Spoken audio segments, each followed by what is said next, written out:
God's power to save. Injil adalah kuasa Allah, kuasa Tuhan yang mampu atau bisa menyelamatkan. Ini yang akan kita elaborasi, kita akan dalami di dalam renungan kita pada hari ini. Nah, teks yang saya pakai terdapat di dalam Roma 1 ayat 16 dan 17. Ini terjemahan 2 bahasa Indonesia yang tahun lalu diterbitkan oleh LAI. Saya akan bacakan, silakan Bapak Ibu menyimak, dan kita akan kerucutkan pada ujungnya kepada masalah bagaimana Injil itu menjadi satu kekuatan Allah. Saya bacakan. Sebab aku tidak malu terhadap Injil, karena Injil adalah kekuatan Allah yang menyelamatkan setiap orang percaya. Pertama-tama orang Yahudi, tapi juga orang Yunani. Sebab di dalamnya nyata kebenaran Allah yang bertolak dari iman dan memimpin kepada iman, seperti ada tertulis, orang benar akan hidup oleh iman. Biasanya saya akan mengajak setiap membahas teks untuk melihat bingkai. Kalau senang baca, ada satu tulisan dari Kevin Composer. Dia mengajak untuk kita memahami satu teks akan baik melihat di dalam konteks, di dalam bingkai, sehingga ketika kita melihat teks yang dikatakan tadi, kira-kira apa maknanya? Kok kenapa ada kata aku tidak malu? Kenapa harus muncul kata malu? Nah, dengan kajian Kevin Composer kita akan bisa paham. Lalu kenapa Injil disebut kekuatan Allah? Apakah tidak ada kekuatan lain yang sanggup menyelamatkan manusia? Dalam konteks Kevin Composer itu akan bisa dikaji. Lalu, kenapa harus dasarnya dari iman kepada iman? Sehingga kalau kita melihat dalam konteks pendekatan, cara dia mendekati teks, maka kita akan bisa memahami apa yang dimaksudkan dengan pasal 1 ayat 16 dan 17 tadi. Nah, kita akan coba lihat bingkainya sehingga kita akan bisa paham apa sih yang dimaksudkan aku tidak malu dengan Injil. Kok Injil merupakan kekuatan Allah yang mampu menyelamatkan, dan dasarnya dari iman, dan akan terus berlanjut di dalam iman sehingga ketika orang hidup beriman, orang itu yang tetap dibenarkan oleh Allah. Nah, mari kita coba dalami. Kalau senang baca buku juga, baca ini satu tafsir yang dibuat oleh Cranfield. Sampai sekarang mungkin data yang paling terlengkap dituliskan oleh dia, yang menuliskan kitab Roma dalam 3 volume. Jadi kalau senang bisa baca buku ini. Bagaimana bingkainya? Roma pasal 1 ayat 16 dan 17 yang mengatakan Injil adalah kekuatan Allah yang menyelamatkan baik non-Yahudi maupun orang Yahudi. Dan rekan-rekan jemaat, kalau kita melihat 3 pasal yang pertama daripada kitab Roma, pasca Paulus mengungkapkan tentang Injil sebagai kekuatan Allah, Paulus mengungkapkan tentang semua manusia yang dikategorikan 2 representasinya, Yunani atau non-Yahudi dan orang Yahudi. Kenapa? Kenapa direpresentasikan 2? Karena memang dunia pada masa tersebut hanya memahami ada yang disebut dengan orang Yahudi eksklusif, katanya yang dipilih oleh Tuhan, dan orang yang non-Yahudi yang pada masa Paulus hidup itu dianggapnya Yunani atau Helenis. Dan di sana Paulus mulai berargumen sehingga pada ujungnya sampai kepada satu kebenaran kenapa hanya Injil yang mampu menyelamatkan. Dia mulai menyentuh lepas dari pasal 1 ayat 16 dan 17 kepada orang non-Yahudi. Paulus mengatakan begini, untuk orang non-Yahudi Allah itu menyatakan dirinya dengan gamblang. Dan biasanya penyataan Allah kepada manusia akan disertai dengan hukum moral. Tahu ada Allah yang kudus, dan Allah menyematkan dalam diri manusia adanya hukum yang kudus, yang seringkali disebut dengan hukum hati nurani. Nah, manusia yang takut akan Allah akan menuruti yang namanya hukum yang ditanamkan Allah tersebut dalam diri. Ahli-ahli etika mengatakan bahwa manusia itu tunduk kepada hukum moral. Manusia itu tunduk kepada hukum hati nurani. Sehingga ketika manusia hidup dalam ketundukan kepada hukum hati nurani, maka itu dianggap sebagai manusia yang berbohong. Jadi sejauh belum ada tolak, apakah orang tidak tahu kebenaran? Tahu. Di mana letak kebenaran? Hati nurani yang ditanamkan oleh Allah. Taurat mengatakan jangan membunuh. Waktu orang membunuh belum ada hukum tertulis, nuraninya mengatakan apa?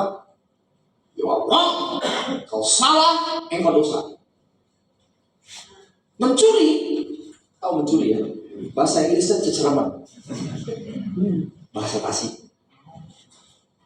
Di Taurat ditulis jangan ceceraman.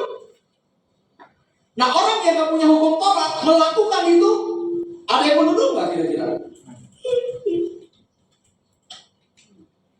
Saya pernah bertemu dengan seorang pencuri. Dia mengalami pertobatan. Itu katanya waktu pertama kali dia mencuri, deg-degannya luar biasa. Tapi lama-lama ketika dilawan hukum nuraninya, jadi terbiasa. Jadi sekali lagi Allah itu nampak nyata di dalam diri manusia. Dia tanamkan hukum nurani. Kalau manusia sadar ada yang salah, ada yang benar, berarti ada hakim yang mengukur kebenaran dan kesalahan. Itulah Allah.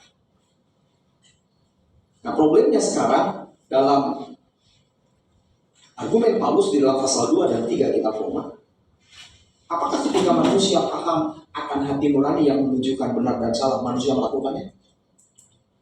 Dia katakan tidak. Mereka membunuh, menolak hati nurani, bahkan mereka menolak Allah dan menggantikannya dengan ilah yang lain. Akibatnya ada hukum nurani, tapi mereka tidak melakukan hukum nurani tersebut. Mereka tahu yang benar dan yang salah, tapi mereka tidak melakukan itu. Dengan demikian dikatakan manusia non-Yahudi dosa karena tidak melakukan hukum yang ditentukan oleh mukmin. Lalu dia melompat berargumen kepada orang Yahudi.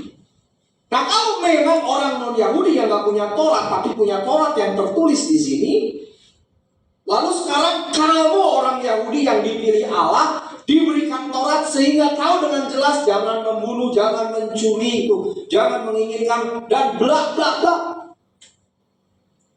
Kamu tahu tentang kebenaran, kamu tahu tentang Allah, kamu melakukan itu juga nggak? Paulus bilang tidak. Ingat yang nulis ini siapa? Paulus. Kalau kita melihat di dalam intertekstual ya, ada Galatia, ada Filipi. Paulus ngomong begini, aku ini orang Yahudi asli, Benyamin. Ngadu ketaatan, puasa. Ngadu Taurat, luar jeruk. Berarti dia tahu yang benar dan salah nggak? Tahu nggak kalau Paulus membunuh jalan? Apa yang dia lakukan dengan dua kata? Ya bunuh. Dan Paulus itu representasi orang Yahudi yang paham Taurat dan kebenaran, tapi tidak mampu melakukannya. Sampai dalam pasal 7 dan 8 dalam masa transisi dia katakan, aku tahu hukum itu baik, tapi diriku itu buruk. Sehingga apa yang baik tidak aku lakukan, tetapi yang aku lakukan apa? Buruk. Di sini argumen Paulus mengatakan kepada orang Yahudi, kamu tahu hukum, tapi kamu lakukan enggak? Enggak. Dia kerucutkan ujungnya. Non-Yahudi tidak turut hukum nurani, dosa. Orang Yahudi yang punya Taurat juga berbuat dosa. Sehingga mengerucut ujungnya di situ Roma 3 ayat 23. Semua manusia sudah. Saya harap apa yang saya ungkapkan bisa ditangkap. Dari sini baru kita melihat tentang masalah pasal 1 ayat 16 dan 17 tentang masalah Injil kekuatan yang mendalam. Manusia seakan-akan masuk ke dalam rawa. Dia bergerak, bukan keluar, tetapi tambah. Dan Paulus ungkapkan, karena semua orang non-Yahudi melanggar hukum nurani, Yahudi melanggar hukum Taurat. Jadi bagi Allah yang terpenting adalah bukan engkau tahu itu benar, tetapi apakah kau melakukan itu. Ketika orang non-Yahudi tahu membunuh itu salah, tapi dia membunuh, itu dosa. Ketika orang Yahudi dengan Tauratnya tahu membunuh, tahu mencuri, tahu berzina salah, dia lakukan, bukan itu yang dihendaknya, tetapi melakukan kebenaran. Karena itu, ketika semua orang non-Yahudi berdosa, Yahudi berbuat dosa, mereka bilang, kalau dengan berbuat seperti ini tidak mampu, karena diri manusia berdosa, berarti dibutuhkan kebenaran yang lain. Mudah-mudahan mulai tertangkap di mana makna benci. Rekan-rekan, kalau umpamanya yang satu tidak bisa membenarkan, dibutuhkan hal yang lain untuk membenarkan. Dibutuhkan tentu pembenaran, justifikasi lain, bukan melalui perbuatan atau upaya atas hukum Taurat. Dari sini teologi Kristen memahami keselamatan itu bukan karena perbuatan, bukan karena juga melakukan kebenaran-kebenaran tertentu yang diasumsikan seperti hukum Taurat. Karena manusia memang statusnya berdosa dan tidak mampu. Ada dua tulisan yang menarik. Yang satu, The Justification of God, itu merupakan disertasi daripada seorang khotbah hebat, namanya John Piper. Saya kalau nggak salah bertemu dia tahun 2016 di dalam satu seminar. 2010 pertama kalinya itu di Lausanne. Dan cara dia berkhotbah memang sangat hebat, dan disertasinya dituliskan di dalam satu buku. Satu lagi John Murray, dia seorang dosen tentang soteriologi. Karena kalau baca kedua hal tersebut, kita dijernihkan tentang masalah pentingnya jenis pembenaran yang lain yang bukan melalui tindakan, perbuatan, atau upaya Tuhan. Dan itu didasarkan kepada yang disebut dengan karya Kristus.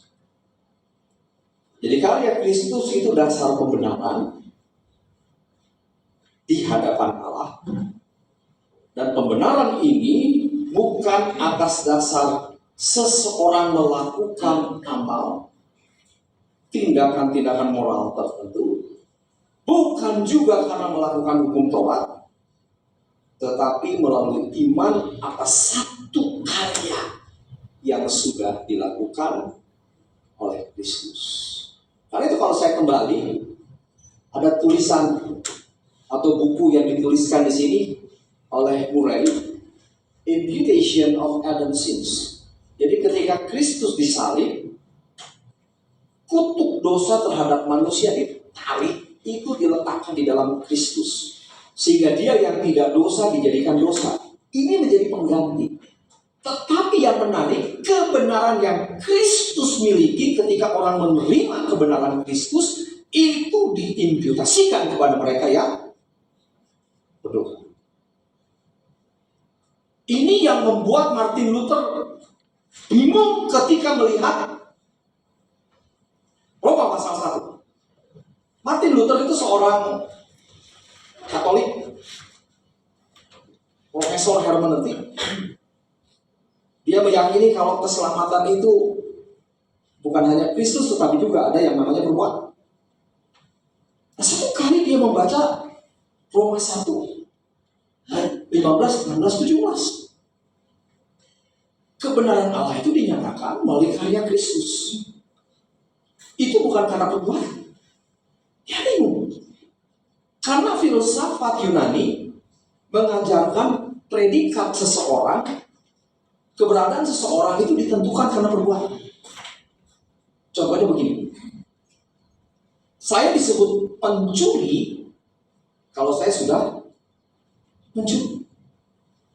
Saya disebut pembohong itu karena perbuatan saya kalau saya sudah berbohong. Sehingga saya dikatakan orang benar kalau saya sudah berbuat. Tapi waktu melihat pasal ini, Roma pasal 1 ayat 16 dan 17, dia bingung. Tanpa melakukan apapun, hanya percaya, manusia dikatakan benar. Ini bagaimana itu bisa? Saya orang berdosa, saya hanya akan disebut orang benar kalau saya sudah melakukan perbuatan baik, perbuatan benar. Jadi satu kali saya di sini, kau orang benar.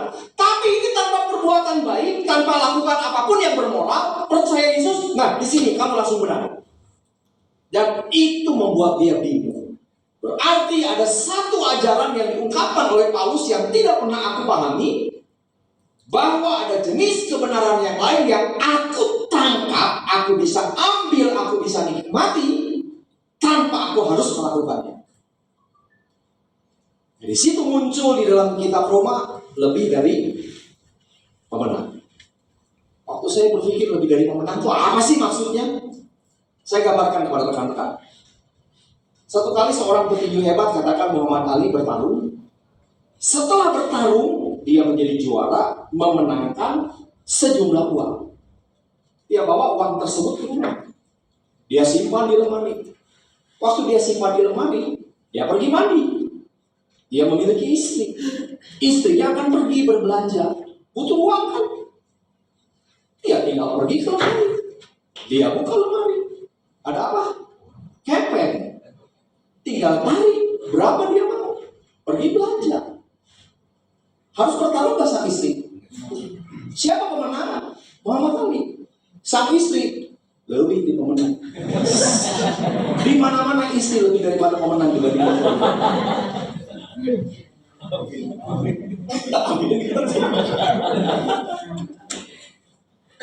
Kok mau jadi akhir bulan menyapa lagi sambar 2 bulan saya kepok langsung gitu. Saya sadayana. Itu yang digambarkan Paulus. Lo gak usah berusaha. Ada sesuatu privilege, just take it, apply it, believe it. You become a righteousness. Kau jadi orang yang benar. Stand, berdiri jadi orang. Itu jenis kebenaran yang lain tanpa kita upaya.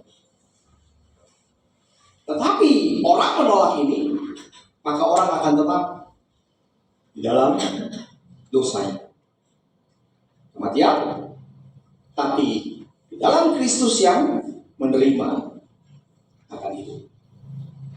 Nah, rekan-rekan sekarang kalau kita pelajari learning point dari apa yang saya ungkapkan tadi, mudah-mudahan dipahami ya. Ibu-ibu mudah-mudahan paham. Jadi saya lihat soalnya ada yang apa? Angguk-angguk. Angguk-angguknya saya senang kalau gini. Itu ngerti, tapi ada yang lama gitu. Eta lain eta tah. Eta dulu mau mana? Kisah kedampai tinggal Shalom aja bentar lagi. Nah, apa kira-kira yang bisa kita petik? Learning point, pembelajaran apa yang bisa kita petik, dan sekaligus apa yang bisa kita lakukan. Kalau kita melihat manusia tidak mampu, disabilitas, lalu Allah sediakan yang namanya Injil. Dari sini baru kita lihat kaitannya as the power yang mampu menyelamatkan, not your ability, bukan dengan perbuatan, tetapi ini. So, apa yang harus kita lakukan kalau begitu? Saya tawarkan 3 ya, untuk kita memulai sesuatu yang baru. Yang pertama, tidak ada jalan lain, mengakui keburukan kita, dosa kita. Konsepsi dosa di dalam kekristenan agak berbeda dengan keyakinan yang lain. Keyakinan yang lain biasanya mengatakan dosa itu perbuatan. Kekristenan mengakui dosa itu sebagai apa? Perbuatan. Betul, orang mencuri itu dosa, tetapi ada hal yang lebih dalam. Dalam konteks kekristenan, dosa itu dianggap juga sebagai status. Nah, kadang-kadang kita luput dengan masalah ini. Dalam keyakinan tertentu, orang dikatakan berdosa setelah berbuat dosa. Sehingga definisi dosa disamakan dengan perbuatan. Waktu orang berbuat sesuatu, maka orang dikatakan berdosa. Tapi bagi kekristenan, definisi dosa salah satunya adalah status. Sehingga bagi kekristenan, orang belum berbuat dosa pun sudah dikatakan dosa. Karena dia statusnya berdosa, ada daya tarik untuk melakukan yang buruk, sehingga mencenderungkan dirinya ke arah apa? Dosa dan berbuat dosa. Itu status. Status tidak bisa diubah dengan perbuatan. Saya kasih contoh lagi. Ada seorang yang jahat, ditangkap polisi, masuk penjara, itu statusnya apa? Napi. Sekarang ada napi di penjara. Dia berbuat baik, berbuat amal, berubah statusnya. Tetap napi. Hanya diberikan predikat napi yang rajin berbuat. Kita mungkin statusnya baik secara sosial, pendidikannya tinggi, semua gelar kita miliki, dari BA, PTH, IR, STH, MA, MSc, MP3, MCK.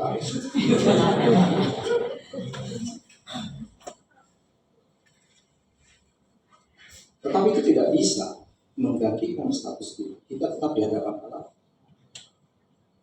Your bad. Jadi sekali lagi, sebaik apapun manusia, jangan dilihat dalam pandangan manusia. Lihat daripada dia yang menciptakan manusia, yang lebih tahu siapa manusia. Sehebat apapun kita, sebaik apapun kita, sebelum bertemu dengan Kristus,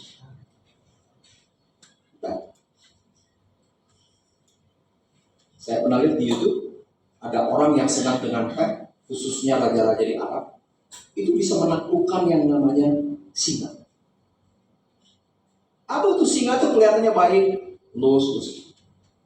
Lalu singa itu tertidur. Pertanyaan saya, apakah ketika singa tertidur dan tunduk kepada pemiliknya, singa itu tidak puas dan pergi?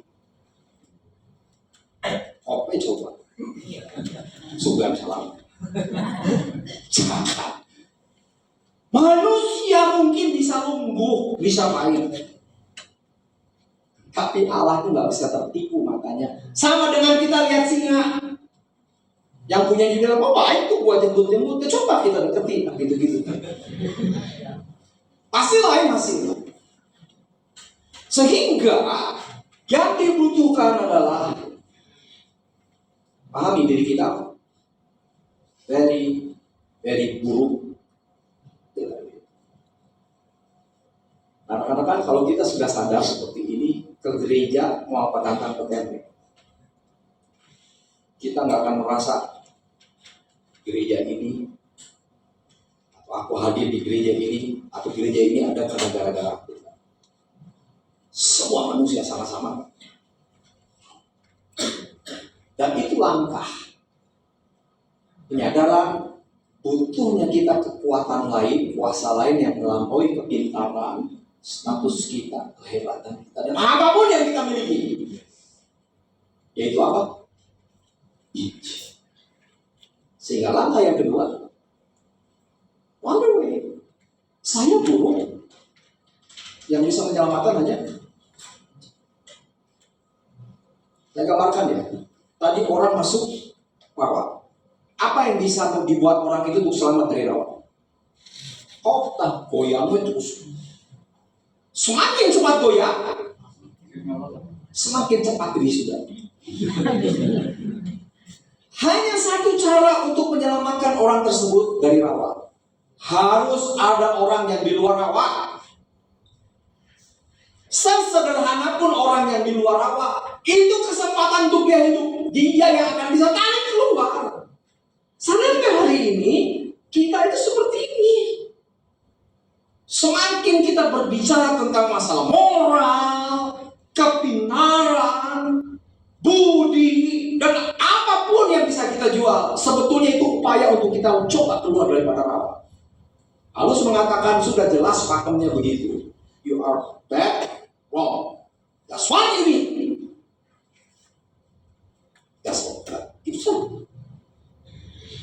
Sekarang pertanyaannya, mampu mau menerima itu?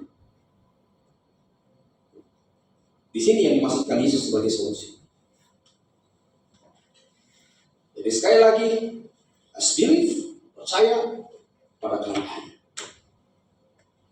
3, terima itu kalau sudah yakin. Kenapa butuh terima? Karena yang diselamatkan bukan orang yang sadar tentang keburukannya dan tahu tentang Injil saja, tetapi orang yang berani apa? Menerima. Ada banyak orang tahu yang baik, tetapi apakah orang itu langsung jadi baik? Ada berapa banyak orang tahu tentang kesehatan, ilmu kesehatan, apakah langsung jadi sehat? Jalan setiap hari akan membuat hidup sehat. Kok jadi langsung sehat? Hanya ketika kita tiap hari apa? Hari ini saya sudah mungkin 15 tahun tiap hari jalan. Itu obat di hari tua, saya bilang ke istri saya. Di rumah tinggal kami berdua, 2 anak sudah keluar rumah. Jadi cara untuk mengobati di hari tua itu mulai berjalan, berolahraga. Mual air kering di kolong. Masuk angin, riut, lewat belum. Apalagi tambah Yesus. Udah. Ada orang yang tahu begini. Ada yang tahu minyak lemak itu jelek. Tasnya korek. Bos darah tinggi, tapi sate kambing. Andai tanah ngomong, bro darah tinggi. Jawabnya tahu, darah Yesus lebih tinggi. Nah, anak dia tuh terbang tinggi.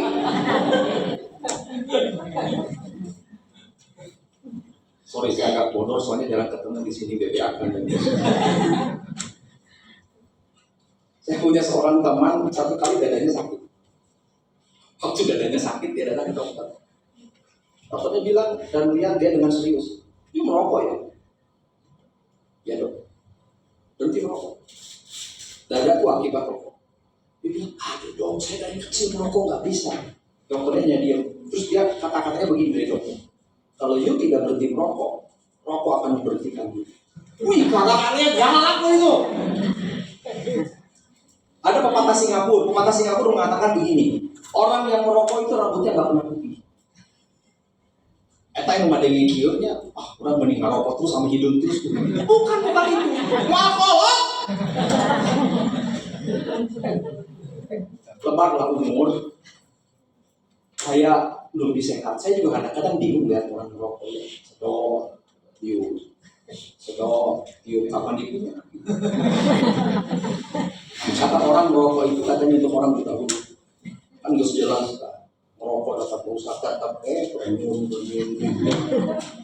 Nah, waktu teman saya datang, dokter ini, ya dok, saya akan coba. Dokternya tulis itu saya. Berapa dok? Sekian, ya bayar, ya keluar. Waktu dia mau naik motor dengan temennya, pegang dompet, tinggalin gitu. Balik lagi ke dalam. Dompet, ya silakan. Waktu dia buka ke kantor si dokternya, itu dokter ke nyeruput GNG.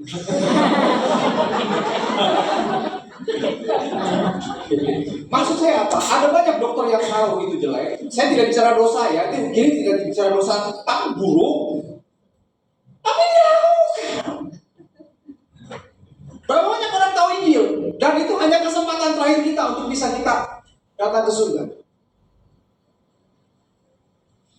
Mungkin semua bisa mengangkat tangan. Tapi pertanyaannya, berapa yang berani untuk melangkah dan saya rasa apa yang diungkapkan oleh Paulus relevan ya untuk kita pada hari ini. Artinya bersangkut paut. Manusia berdosa dari dulu, sekarang, bahkan ke depan. Dulu dosa ditutup-tutupi, sekarang seringkali dibuka-buka. Apa aja ya? Dulu kalau cerai kan ditutup-tutupi. Sekarang pakai iklan. Itu semua. Saya bingung juga nanti kalau balik lagi kembali menjalin hubungan. Apa begitu pakai iklan? Tapi itulah dimana dunia di mana kita hidup. Rekan-rekan saya enggak ajarkan. Tetapi apa yang diungkapkan oleh Paulus, kita bisa melihat Injil itu kekuatan Allah dalam bingkai bahwa siapapun manusia, apakah dia orang Kristen atau non-Kristen, dia dicengkeram oleh apa? Apapun yang dilakukan oleh manusia tidak akan pernah membawa manusia semakin dekat dan datang kepada Tuhan. Hanya cara yang diberikan oleh Allah kepada manusia itu yang bisa membuat manusia mengalami perubahan. Tanya terakhir, sudah kita mengalami Injil? Hari kita yang mampu bicara. Mari kita berdoa. Kami sudah dengar firman, kiranya Roh Kudus memberikan pencerahan, khususnya memberikan pemahaman kepada kami betapa mudah dan tidak mampunya. Terima kasih Tuhan. Biarlah kami menjadi bagian daripada keselamatan yang daripada. Serahkan doa ini dan kiranya tetap kau bekerja dalam diri kami semua. Alat namamu kami sudah berdoa dalam Yesus.